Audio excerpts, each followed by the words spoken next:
So we're live now? Okay, wonderful.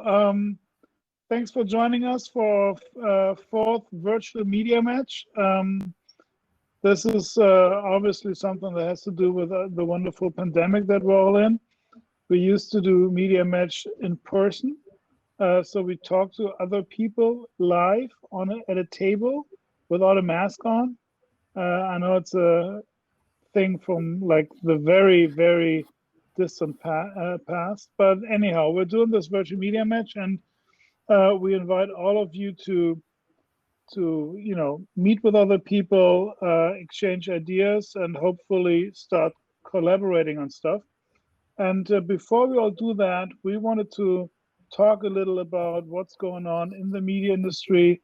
I want to talk about new ideas, old problems, whatever comes to our collective minds. And I'm very happy that Sofie from Copenhagen could join us, and also Turi from London. And this virtual thing makes it so easy to just get together without scheduling flights and all that. So it's really awesome that you guys are here. And we've been working with Turi for, I don't know, 5-6 years now. So he's an old friend of NMA. And Sofie appeared on the scene, at least on our scene, at the beginning of the year through Clubhouse. So if somebody complains that Clubhouse is all stupid and a waste of time, no, it's not, because we met Sofie there, and we're really happy to have her here. Sofie, could you explain what a futurist does in Copenhagen these days? Yeah, so my name is Sofie Hvitved, and I'm from the Copenhagen Institute for Future Studies. So I work with the future, and my main area is the future of media and technology. So I'm educated from the media science in Aarhus University. So I've always been really interested in how the media systems work. But these last couple of years, I've been together with the Institute looking into the future of where media is heading. And one thing that I find super frustrating about the media ecosystem in general is the lack of that vision, because we always seem to work right now. What are the biggest uncertainties at the moment, but not so much where will we move as a media landscape. So the whole ecosystem. So that's what I'm looking into. Some of the biggest, of course, things happening that are moving how the media looks, like the digitalization, of course, right now is being accelerated extremely, and how will that impact the media landscape on the long run? How will AI and algorithms and synthetic media, all these things, how will this affect our media system? And also the role of the media, like what is the role of the media at this moment? I also work a lot with public service and the whole thing about, what public service should be and how that should work in media. So that's sort of the things that we do. But the good thing being part of the Copenhagen Institute for Future Studies as well is that it's like a 50-year-old institute, and we look at the society as whole. So it's more about how do we affect the whole society in many different aspects. And I really think that the media industry has a huge role to play. And I don't think that the media industry as a whole is really working together and figuring this out. And I would love for that to be more in focus. Where are we actually heading with all these amazing initiatives that are happening right now, and that you're also working with at the accelerator, right? So figuring out where we're actually heading with all these things. So that's what I do. Awesome. Turi, what are you doing with your different hats that you have on? Nico, thanks for having us on this chat, and great to meet everybody. I have a couple of different hats. One, I'm a relentless media entrepreneur who never knows when to stop. So I keep on doing these again. I'm like a sucker for punishment. So I think this is my fourth media startup. I'm trying to build, because I have a God delusion and I think I'm more impressive than I am. I'm trying to build an encyclopedia of all opinions about everything called Parlia.com. But I also am a venture capitalist, and I am a venture partner at North Base Media. North Base is a VC, one of the very first seed and Series A VCs to really focus purely in the media sector. It was founded by a guy called Marcus Brauchli out of DC. He was the editor-in-chief of the Wall Street Journal and the Washington Post. And somebody called Sasha Vucinic, who founded the Media Development Investment Fund 20 years ago with George Soros, investing in media in ex-communist countries in the 90s, all over Eastern Europe. What we do at North Base Media is invest in media tech anywhere in the world, any kind of technology which helps sort of accelerate the trends that Sofie is looking at, and hopefully monetize them. And we also invest in actual media companies, unlike lots of the VCs out there that run away from them. We invest in media companies in what we call growth markets. So large markets which have yet completely to see the kind of digital transformation that Europe and the US has experienced over the last 20 years. So Mexico, Indonesia, India, the Philippines, and elsewhere, very large markets where the advent of the smartphone and this very large youth population coming on tap is going to change everything about media, from delivery formats to delivery mechanisms, to delivery devices, to the kinds of just shift in culture, etc. And we invest Series Seed, Series A, and sometimes even a little bit later into both those sectors. So media tech anywhere and media itself in growth markets. Thanks. So to get back to what Sofie said, that, you know, everybody's just dealing with what's going on right now and not with the stuff that's a little more into the future. What do you think are the underlying trends right now that are still not in focus? I mean, we're obviously having all the big trends like video, but what are the things that we should be more aware of as the landscape is changing more and more? Sofie? Well, in my opinion, I'm definitely thinking something like responsibility, and also like in the whole sort of ecosystem, being more responsible media in the choices that we make with who we collaborate with, how our outreach is, you know, who we sort of support in this whole ecosystem of sort of big tech versus all the small startups.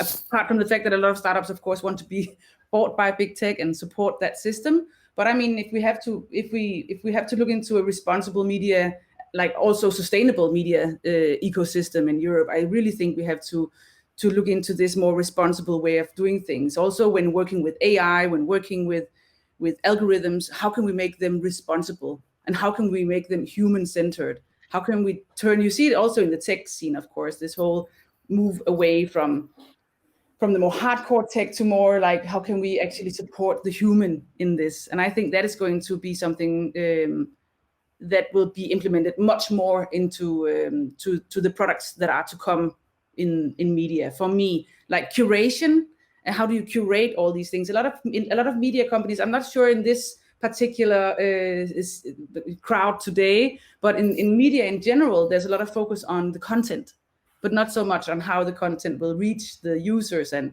what algorithms are being used in that sort of process.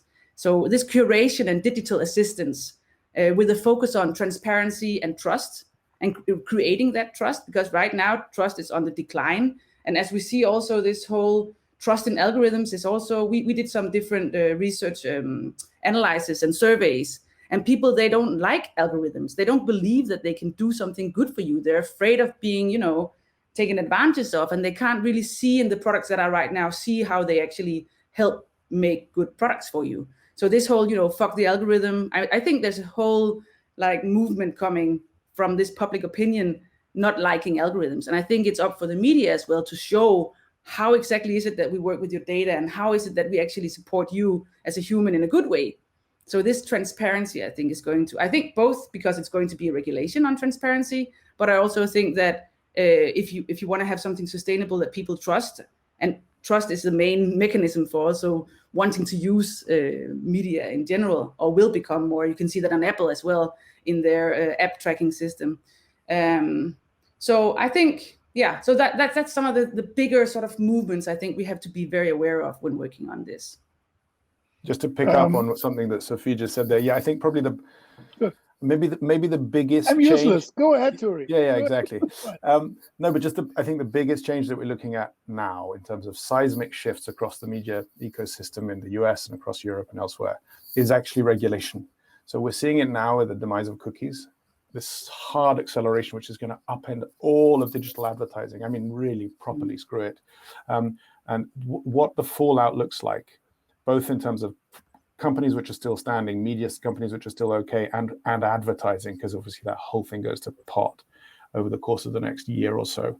That's going to be absolutely fascinating. Allied to that, you've got, as Sofie's described, a sort of a backlash against the algo, which we understand even more broadly as a backlash against the monopolies, and the possibility for real interesting regulation to kick out, or maybe antitrust work done in the US in the Biden administration. So the juggernaut of regulation is very, very, very slow to start, but when it kicks off, it can do extraordinary destructive and creatively destructive things. So I think we've got 12, 18, 24 months and maybe longer of a shift towards regulation, which we haven't seen in the tech industry for 20 years or so. Otherwise, I think, yeah, Sofie's absolutely right. All the AI piece, all the NLP piece. How do we understand how that plays out in terms of consumer products? And how does, talking about democracy, yeah, Turi, how does that tie in with, you know, your work as an investor, where obviously you want to invest in something that is small but gets really, really big, and you know, does a really huge exit, and you become really, really rich because you did that very first investment. How does that work when we talk about responsibility and, you know, ethics and algorithms and all that, and, you know, keeping stuff like small and manageable? That isn't that like a mismatch then, from an investor perspective? It's sort of, that's interesting. Does there need to be a mismatch between large corporations and ethics? Is sort of the question that you're asking, I feel. And I desperately hope, because I'm a capitalist, that the answer is no. It's sort of it's quite an old sort of leftist Marxist 1970s sort of idea, which is that, you know, behind every great fortune is a great crime.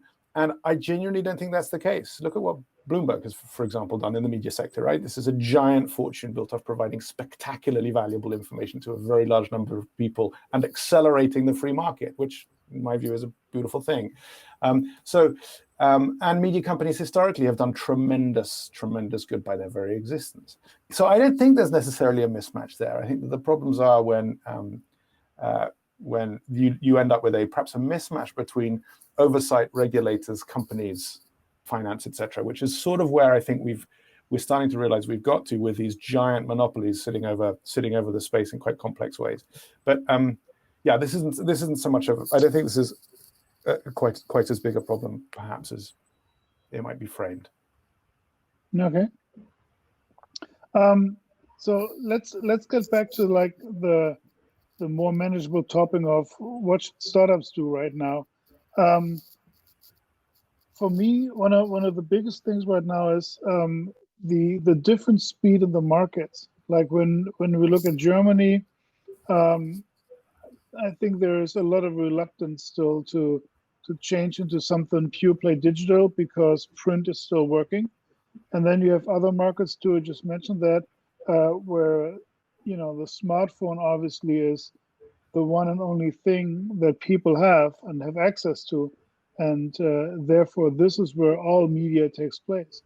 How do we invest in startups in this space when we have so many different speeds right now going on? How can we find the right topics? Is it for Turi or me or both? I don't care. Whoever. Sofie, go. Well, I'm not an investor, right? But as a futurist, I do believe that we can all, you know, create the future together. And I truly believe that when you think about new products, you know, make sure that you do new products that you would recommend to your friends, to your family, you would use yourself, you know, make sure it has a center in something else than just making money, like to build, you know, and I would invest in something, you know, that creates value in other ways than just, you know, this KPI, you know, like this whole, how can you find other ways to measure the values apart from also making money. So if I would invest in new trends and tendencies, of course I would look at all these things that are happening, like digital co-viewing, audio-based social media, that I find, I really mean is something that is going to come in as a huge interesting thing, not necessarily Clubhouse style, but in many other ways. So look at all the new things that are happening in the digitalization. What spaces can you kind of find, the small places that are not filled in yet, but do it in a good way. I truly believe that is the only way to go right now. Because I think both with regulation coming up, you might just make a product that is not fit for market in 2 years because the regulation is so hard. So be very aware of that, I would say. Nico, in terms of different speeds of investment, this is a really interesting question for media investors, because of course, media tends to grow at a different speed than tech. So I know this from sitting inside North Base Media itself. So far as from an investment structure perspective, you come into the right widget and it suddenly scales at the speed of summer lightning, and you've gone from 0 to $1 billion valuation with still 20 employees. That is never going to happen with a media startups. Media startups, unlike all other forms of investment, they're nightmares because you start every day, as the French say, naked in the wind. You've got to build it from scratch every day. And so there's a different paces of investments. And I think that's what you're gesturing to, I think, with your question. We don't look at anything that's involved in print because that's just not scalable and the costs are too high. And that's another world. But newsletter businesses, I'm just talking pure media here, but there's a lovely little media business out of the UK which has just launched a local news product for Manchester. It's a newsletter subscription. He's gone from 0 to 10,000 subscribers in no time at all. Is it ever going to become Reach PLC? No, but is it going to make potentially a real dent into that small ecosystem with maybe a 3x or a 4x or a 5x for an investor? Yeah, fine. That's a kind of investment. And then there's the much bigger plays where you're hoping to do 10s, 20s, etc. Portfolios, we think of portfolios as a combination of everything. And so we are not, as media and media tech investors, we're not permanently swinging for the fences in the way that some of the Andreessen Horowitzes or the Sequoias of the world are doing. We're trying to establish and understand what risk looks like in the specific areas that we are. And of course, media has been around since quite some time, since, I don't know, Hammurabi's Code, not to mention Gutenberg and others. So these are established media models in many ways. You need an audience, you need to be talking to them, you need to represent them in ways which they really feel like you're reflecting who they are, and you need to help them pay you. Sofie, what role will traditional print companies, print publishers, play in the near future? I mean, how long will they have print? Yeah. I mean, that's obviously the question that I always get asked, and I always say, from my perspective, print will only be something for the weekend, when you actually have time to sit down and read something lengthy, which doesn't have to be, that much of a news item. But I think for during the week, print is totally dead. But how do you think this development will happen in the near future? So in the near future, print will still be something, and there will still be a market for print. Of course, there's still like a huge audience for print.